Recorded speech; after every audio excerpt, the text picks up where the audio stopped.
राधे राधे दोस्तों।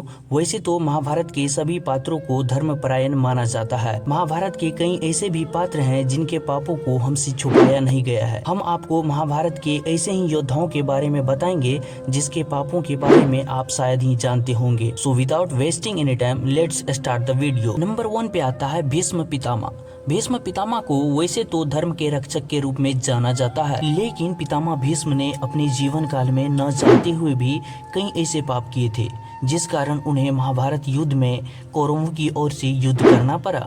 भीष्म ने अम्बा, अंबिका और अम्बालिका का स्वयंवर से अपहरण कर विवाह करवाने का घोर पाप किया था। इसके बाद वो द्रौपदी के चीरहरण पर भी चुप रहकर पाप की भागीदारी बने। इसके अलावा उन्होंने दुश्मन पांडवों को अपनी मृत्यु का राज बता दिया, जिससे युद्ध के नियम के हिसाब से हमारे धर्म ग्रंथों में घोर पाप माना गया है। नंबर 2 में आता है आचार्य द्रोणाचार्य।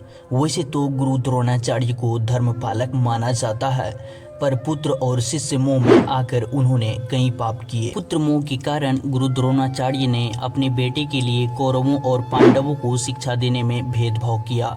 अपने पुत्र मोह के कारण ही गुरु द्रोण ने कुरुक्षेत्र से युद्ध छोड़कर चले गए थे और अपने बेटे के समझाने पर पुनः कुरुक्षेत्र में वापस आए और अंत में पुनः पुत्र मोह के कारण ही गुरु द्रोणाचार्य को अपने प्राणों से हाथ धोना पड़ा। द्रौपदी के चीरहरण के समय चुप रहकर गुरु द्रोणाचार्य अधर्म के भागीदारी बने। इसके अलावा गुरु द्रोणाचार्य ने अर्जुन के लिए एकलव्य से अंगूठा गुरु दक्षिणा में मांगकर घोर पाप किया था। इतना ही नहीं, गुरु द्रोणाचार्य ने कुरुक्षेत्र में अभिमन्यु वध में कौरवों के साथ घोर पाप किया था। नंबर 3 पे आता है दुर्योधन।